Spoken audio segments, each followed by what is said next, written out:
चला, good evening मित्रांनो. चला चला चला चला चला चला, good evening good evening good evening. सुरू झालेलं आहे लेक्चर आपलं. बोलवा सगळ्या पोरांना, बोलवा. बुलाव सब पोट्टे को, सब पोट्टे को बुलाव.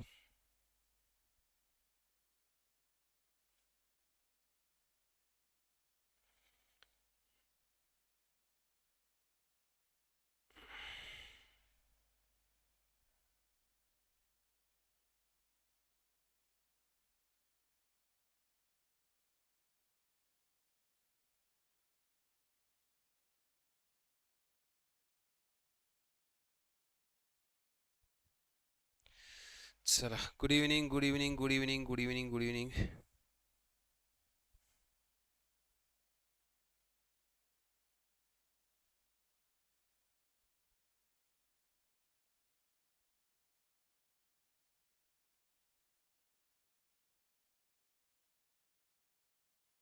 मी जरा तोपर्यंत लिंक फॉरवर्ड करतो, लिंक आपल्या वेगवेगळ्या ग्रुप्सला. तुम्ही पण फॉरवर्ड करा, तुम्ही पण बोलवा तुमचे सगळे कार्यकर्ते.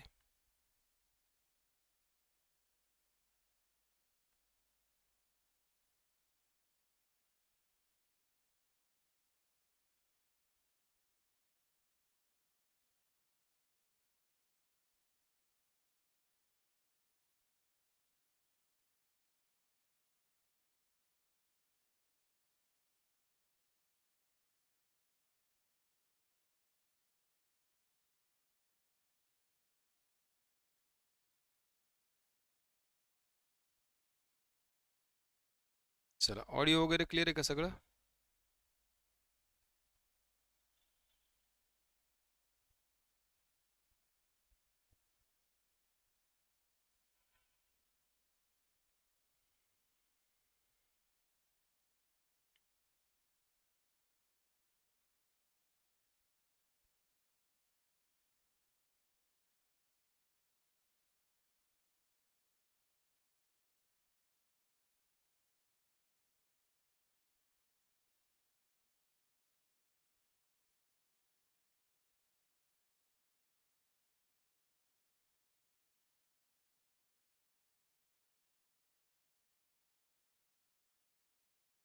चलो करूया सुरू.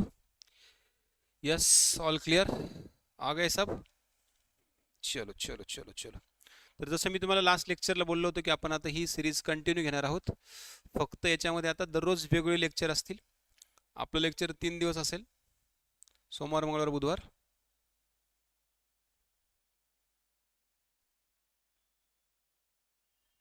ठीक आहे, चला सुरू करूयात मग. 7 वाजता जॉग्राफी असतं बघा, 7:30 वाजता पॉलिटी आणि 8 वाजता सायन्स. आपलं लेक्चर 8 वाजता राहील आता रोज. ठीक आहे, चला. पहिला प्रश्न आहे, पदार्थात आढळणाऱ्या अवस्थांची कमाल संख्या. The maximum number of states to be found in matter are.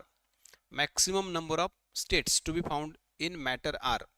पदार्थामध्ये असणाऱ्या आढळणाऱ्या अवस्थांची संख्या किती असते? नमस्ते नमस्ते, गुड इव्हनिंग सगळ्यांना, गुड इव्हनिंग. सांगा बरं, कमेंट्समध्ये उत्तर देण्याचा प्रयत्न करा पटापट, मी नंतर त्याला एक्सप्लेन करतो. ठीक आहे, यस, तुम्ही कमेंट्समध्ये उत्तर देण्याचा प्रयत्न करा, मी त्याला नंतर एक्सप्लेन करतो. पदार्थामध्ये किती अवस्था आढळतात किंवा द्रव्याची किती अवस्था आढळतात? ठीक आहे, देताय तुम्ही उत्तर? यस, पदार्थामध्ये किती अवस्था आढळतात? पदार्थात आढळणाऱ्या अवस्थांची कमाल संख्या. The maximum number of states to be found in matter. पदार्थामध्ये आढळणाऱ्या अवस्थांची संख्या 5 आहे. 5 अवस्थेमध्ये पदार्थ सापडतो. कुठल्या 5 अवस्था रे? तर पहिली अवस्था आहे सॉलिड म्हणजे स्थायू. दुसरी अवस्था आहे लिक्विड म्हणजे द्रव. तिसरी अवस्था आहे गॅस म्हणजे वायू. चौथी अवस्था आहे प्लाझ्मा, त्याला आयनायू म्हणतात, जी हजारो अंश सेल्सिअस तापमानाला म्हणजे सूर्य तारे यांच्या कोरमध्ये सापडते. ठीक आहे, आणि 5वी अवस्था आहे बघा, Bose Einstein condensate. Bose Einstein अवस्था, जी प्रयोगशाळेमध्ये तयार केली आहे, लॅबमध्ये सापडणारी अवस्था आहे. लाईट कमी करू का थोडासा? प्रयोगशाळेत तयार केलेली अवस्था ही लॅबमध्ये सापडते अवस्था ही काही नॅचरली सापडत नाही. पहिल्या 4 जे ते नॅचरली सापडतात. ठीक आहे, पहिल्या 4 जे आहे ते नॅचरली सापडतात. 5वी अवस्था लॅबमध्ये तयार केली. ठीक आहे, आता आजचे दिवस ॲडजस्ट करून घ्या लेक्चर. ठीक आहे, यस, पहिल्या 4 हे नॅचरली सापडतात, निसर्गात सापडतात. ह्या पृथ्वीवर मात्र 3च अवस्था ही सूर्यतारे यांच्या कोरमध्ये सापडते. ही प्रयोगशाळेत तयार केलेली अवस्था आहे. ही अवस्था तयार करण्यामध्ये एस.एन. बोस नावाच्या शास्त्रज्ञाचं योगदान 1920-25 मध्ये आणि आईन्स्टाईन शास्त्रज्ञाचं योगदान 1955 मध्ये खूप महत्त्वाचं ठरले. ही अवस्था प्रयोगशाळेत तयार करणारे शास्त्रज्ञ मात्र वेगळेच होते. एक होता एरिक कॉर्नेल आणि पॉल वाईमेन. या 2 शास्त्रज्ञांनी ही अवस्था प्रयोगशाळेत तयार केली. यांना ही अवस्था तयार केल्याबद्दल 2001चं नोबेल पारितोषिक सुद्धा मिळालेलं आहे, ही 5वी अवस्था तयार केल्याबद्दल. ठीक आहे, एरिक कॉर्नेल आणि पॉल वाईमेन. ठीक आहे, चलो नेक्स्ट. बोस आईन्स्टाईन कंडेन्सेट म्हणजे काय आहे सांगा बरं. त्याच्यावरच आधारित पुढचा प्रश्न आहे, सोपा एकदम. कमेंट्समध्ये उत्तर देऊ शकतो मी. बोस आईन्स्टाईन कंडेन्सेट अवस्था काय आहे? बोस आईन्स्टाईन कंडेन्सेट अवस्था काय आहे सांगा बरं पटकन. आत्ता एक्सप्लेन केली मी तुम्हाला एवढ्यात.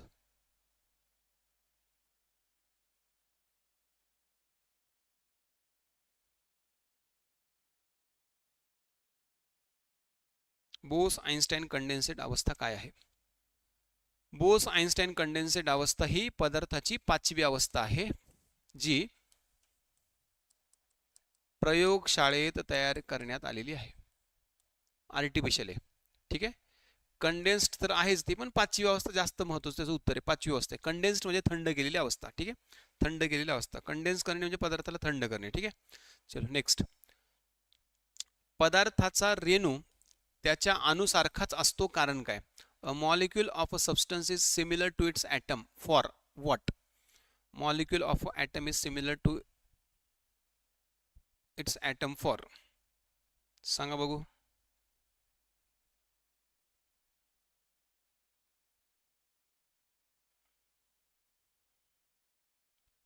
पदार्थाचा रेणू हा त्याच्या अणुसारखाच असतो कारण काय?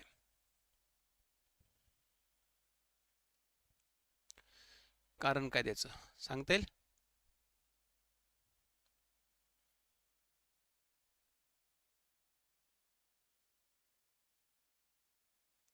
A molecule of a substance is similar to its atom because.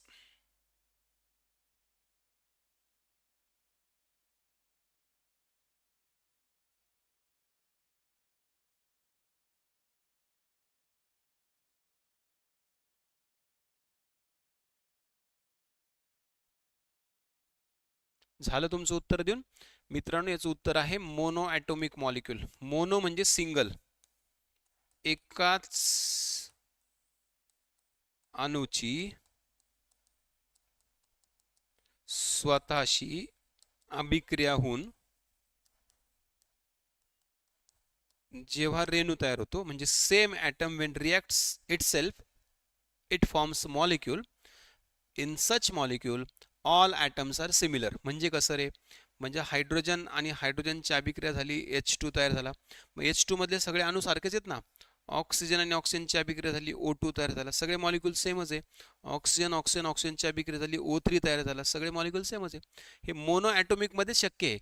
Poly डाय मध्ये नाही, पॉलीमध्ये नाही, ट्राय मध्ये पण नाही. लक्षात ठेवा. डाय म्हणजे आता 2 मॉलिक्युल्स, हायड्रोजन आणि ऑक्सिजन. पॉली म्हणजे बरेच. ट्राय म्हणजे 3 मॉलिक्युल्स. लक्षात ठेवा. सो पॉली, डाय, ट्राय यांच्यामध्ये वेगवेगळे अणू, वेगवेगळे ॲटम्स एकत्र येऊन तो मॉलिक्यूल बनतो. त्यामुळे त्यांचे अणू सारखेच नसतात. सारखे अणू कोणाचे असतात? सारखे अणू असतात फक्त मोनो ॲटोमिकचे. कुणाचे? फक्त मोनो ॲटोमिकचे. बस, दॅट्स इट. ठीक आहे, चलो नेक्स्ट. अणूमधील न्यूट्रॉनचा शोध कुणी लावला?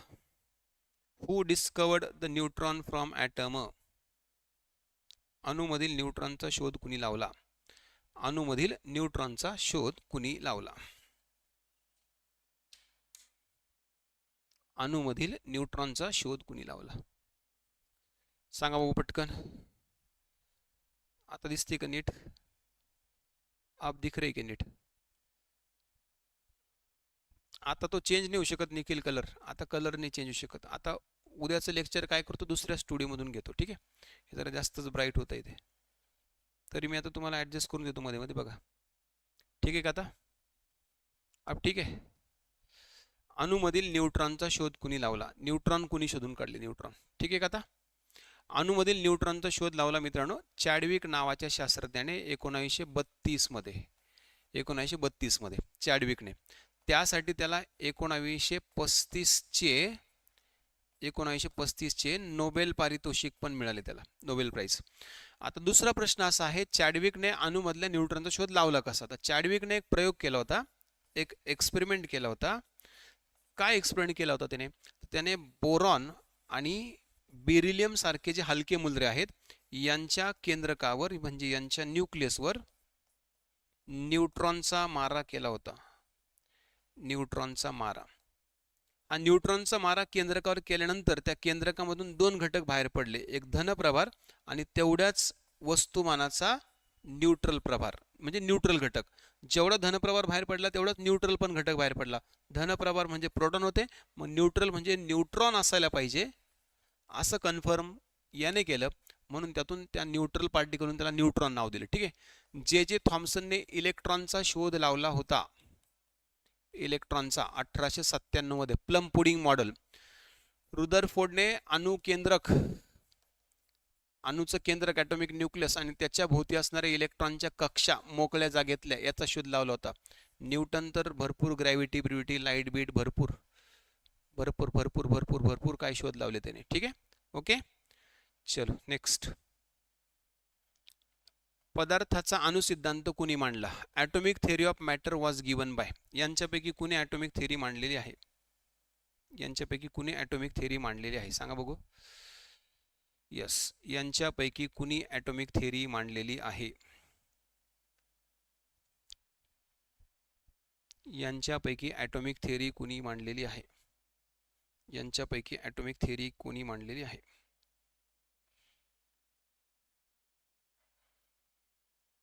येईल का सांगता? येईल का सांगता? ॲटॉमिक थेअरी कुणी प्रपोज केली यांच्यापैकी? तर यांच्यापैकी ॲटॉमिक थेअरी मांडलेली आहे मित्रांनो डाल्टनने, बाकी कुणीच नाही. डाल्टनने ॲटॉमिक थेअरी मांडली. डाल्टनने त्याची ॲटॉमिक थेअरी 1808 मध्ये मांडली. तो एक ब्रिटिश हे होता, शिक्षक होता. त्याने 1808 मध्ये पहिल्यांदा अणु ही संकल्पना मांडली.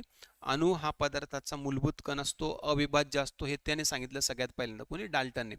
डाल्टन व्यतिरिक्त आणखी इतर कोण शास्त्रज्ञ होते? इतर कोण कोण होते ज्यांनी थेअरी मांडली? मग त्याच्यामध्ये थॉम्सन एक होता ज्याने इलेक्ट्रॉनचा शोध लावला. त्याच्यानंतर मग रुदरफोर्ड एक होता ज्याने न्यूक्लियस डिस्कवर केलं, कक्षा सांगितल्या. त्यानंतर बोहर एक होता, त्याने कक्षा निश्चित केल्या, त्यातल्या इलेक्ट्रॉनची संख्या सांगितली. आणि बोहर नंतर चॅडविक एक होता, त्याने न्यूट्रॉनचा शोध लावला.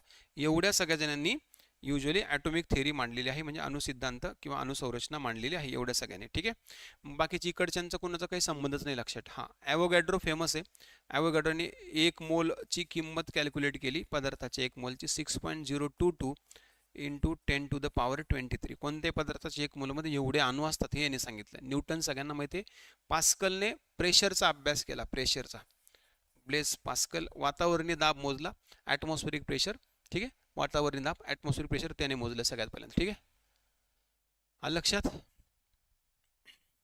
यस यस, प्रेशरचं युनिट पण आहे पास्कल. ठीक आहे. चलो नेक्स्ट. वनस्पतींच्या कोणत्या गटामध्ये रक्तवाहिन्या संबंधी उती नसतात? Which group of plants lacks vascular tissue? यांच्यापैकी कुठले असे प्लांट्स आहेत ज्यांच्याकडे व्हॅस्क्युलर टिश्यू नाही आहे? व्हॅस्क्युलर टिश्यू नसलेल्या उती कुठल्या? व्हॅस्क्युलर टिश्यू नसलेले प्लांट्स कुठले? ठीक आहे. व्हॅस्क्युलर टिश्यू असलेले कुठले? Vascular tissue, vascular tissue, vascular vascular vascular. संवहनी उती असलेले प्लांट्स कुठले?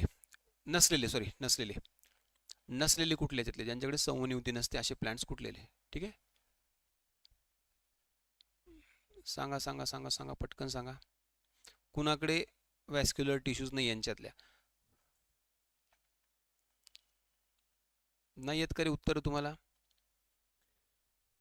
व्हॅस्क्युलर टिश्यू, तर रक्तवाहिन्या नाही, यांना आपण संवहनी उती म्हणायला पाहिजे मराठीमध्ये. संवहनी उती व्हॅस्क्युलर टिश्यूला. व्हॅस्क्युलर टिश्यूज किंवा संवहनी उती दोन प्रकारचे असतात. एक असतं झायलम आणि एक असतं फ्लोएम.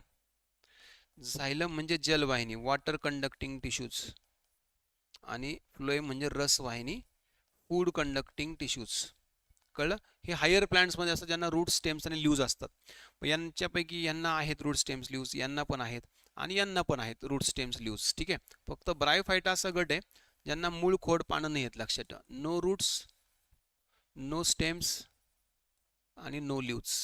त्यामुळे यांना वॅस्क्युलर सिस्टीमने नॉन वॅस्क्युलर प्लांट्स आहेत, विदाउट झायलम आणि फ्लोएमवाले प्लांट्स. ठीक आहे. चलो नेक्स्ट.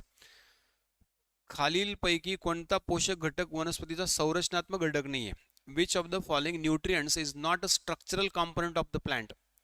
म्हणजे कुठला घटक असा आहे जो वनस्पतींची रचना तयार करण्यामध्ये त्याचा काहीच रोल नाही आहे? स्ट्रक्चरल कॉम्पोनंट कोण नाही आहे? Structural structural structural structural component कोण नाही आहे? संरचनात्मक घटक कोण नाही आहे?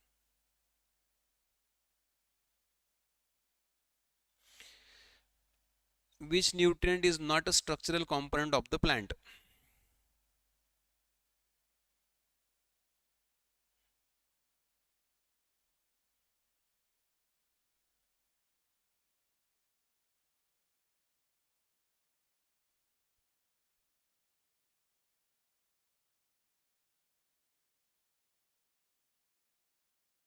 ठीक आहे.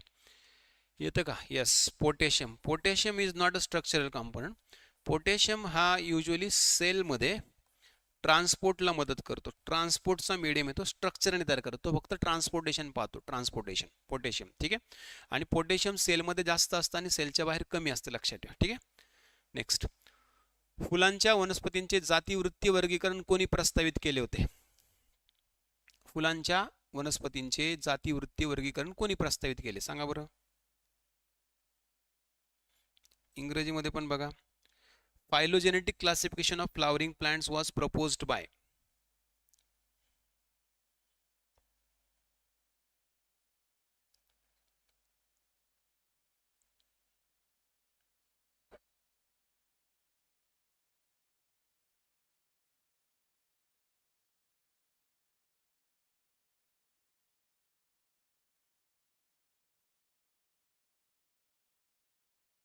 येतंय?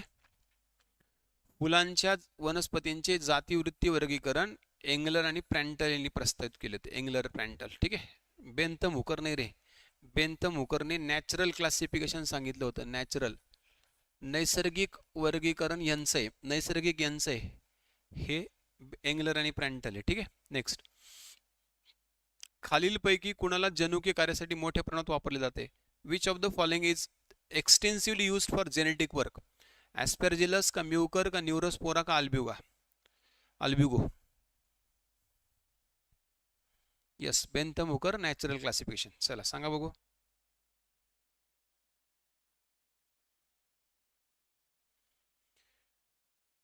Which fungus is extensively used for genetic work?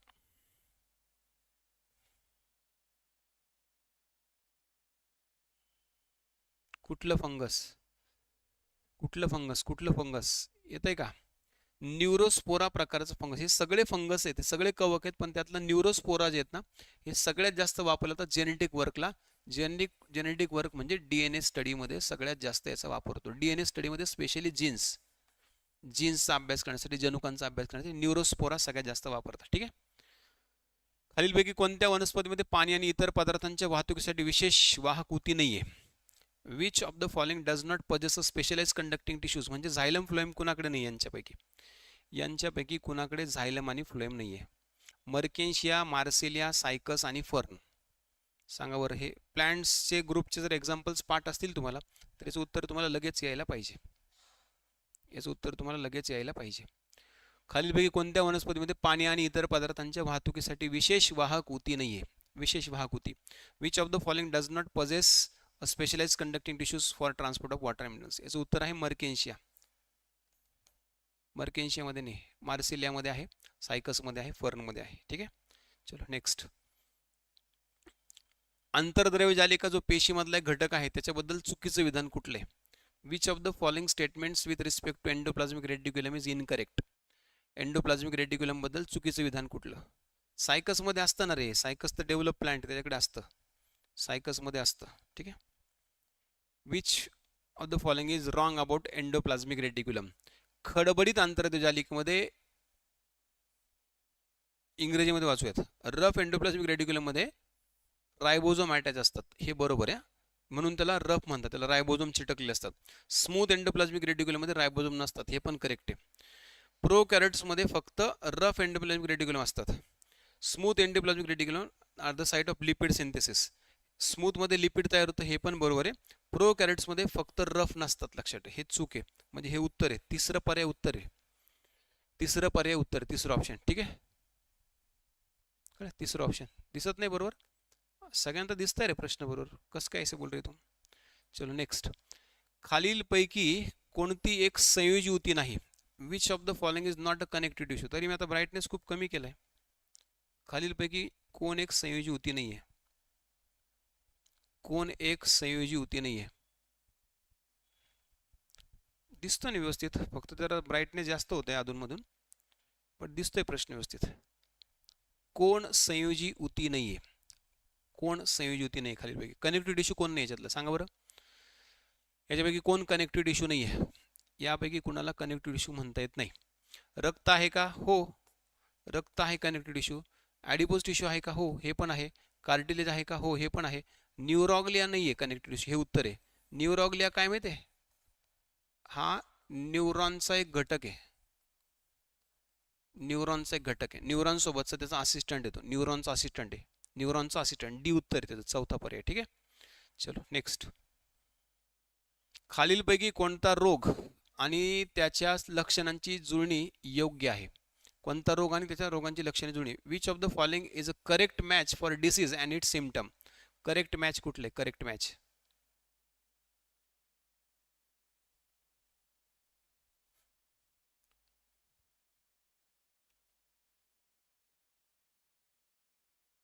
Sorry, correct नका ओळखू तुम्ही, अयोग्य ओळखा रे, अयोग्य. कारण याच्यामध्ये 3 करेक्ट आहे आणि एकच इनकरेक्ट आहे. इनकरेक्ट ओळखा, इनकरेक्ट एकच चुकीचं आहे याच्यामध्ये, यातलं एकच चुकीचं आहे, बाकी 3 करेक्ट आहे, ते ओळखा. एकच चुकीचं, एकच एकच एकच एकच चुकीचं यातलं, ते ओळखा. यातलं एक चुकीचं आहे, तेवढं ओळखा फक्त. चला सांगा बघू. संधिवात किंवा करेक्ट ओळखायचं का, बरं ठीक आहे, करेक्टच ओळखा, काय हरकत नाही. ओळखा करेक्ट, करेक्ट ओळखा, करेक्ट. संधिवात. मग संधिवात म्हणजे सांधे सुजतात का, नाही दुखतात, त्यामुळे हे चूक आहे. टिटॅनी, कॅल्शियमची पातळी वाढते का, नाही, हे पण चूक आहे. टिटॅनस म्हणजे ते याच्यामुळे होतं, बॅक्टेरियामुळे होतं. मायस्थेनिया ग्रेव्हिस, अनुवांशिक विकार ज्याच्यामुळे हाडांचे स्नायू कमकुवत होतात आणि अर्धांग होतो, हे बरोबर आहे. मस्क्युलर डिस्ट्रॉफी हा स्वयंप्रतिकार विकार आहे, ज्यामुळे हाडांच्या स्नायूंचा ऱ्हास होतो, नाही, हे पण चूक आहे. हे 3 चूक आहे, एकच करेक्ट आहे. मायस्थेनिया ग्रेव्हिस, अनुवांशिक विकार ज्याच्यामुळे हाडांचे स्नायू कमकुवत होतात. ठीक आहे, सो तिसरं ऑप्शन करेक्ट आहे. नेक्स्ट. जर डीएनएच्या रेणूची लांबी 1.1 मीटर असेल तर त्याच्या बेस पेअरची संख्या किती. If the length of DNA molecule is 1.1 metre, what will be the approximate number of base pair. सांगा बरं. साधं सिंपल कॅल्क्युलेशन आहे, साधं सिंपल कॅल्क्युलेशन आहे. बेस पेअर मोजायचे आहेत, बेस पेअर किती आहेत, बेस पेअर्स ते सांगायचे आहेत. साधं सिंपल कॅल्क्युलेशन आहे, सांगता येईल. बेस पेअर मोजायचे आहेत. 3.3 इंटू 10⁹ बेस पेअर, 3 बिलियन रे. आत्ता प्रश्न पण आला होता याच्यावर, राज्यसेवेला प्रश्न होता याच्यावर. आत्ता राज्यसेवेला हे वाक्य पण होतं की 5 बिलियन बेस पेअर असतात. 5 बिलियन नाही, 3 बिलियन असतात, 3 बिलियन. ठीक आहे, 3.3 10⁹. नेक्स्ट. कशेरू स्तंभाच्या लगतच्या हाडांमध्ये काय असतं. Which of the following is present in between adjacent bones of the vertebral column. आपले व्हर्टेब्रल मणके, त्याच्यामध्ये काय असतं, मणक्यांमध्ये काय असतं. कशेरू स्तंभाच्या मणक्यांमध्ये काय असतं, मणक्यांमध्ये, मणक्यांच्या मध्ये काय असतं, मध्यभागी. मणक्यांच्या मध्ये यांच्यातला कुठला घटक असतो, त्याला गादी म्हणतो बघा आपण, गादी. 2 मणक्यांच्या मध्ये जे असते ते कुठला घटक येतो. 2 मणक्यांच्या मध्ये असतं बघा कार्टिलेज. कार्टिलेज असतं, एक सॉफ्ट मटेरियल आहे, म्हणजे कुशन टाईप काय काम करतो, कुशन टाईप कार्टिलेज. ठीक आहे. आणि लास्ट क्वेश्चन मित्रांनो. जीवनाच्या कोणत्या टप्प्यावर oogenesis प्रक्रिया सुरू होते. At which stage of life the oogenesis process initiates. oogenesis म्हणजे अंडनिर्मितीची प्रक्रिया केव्हा सुरू होते, अंडनिर्मितीची प्रक्रिया केव्हा सुरू होते. oogenesis केव्हा सुरू होतं, oogenesis, oogenesis प्रक्रिया केव्हा सुरू होते.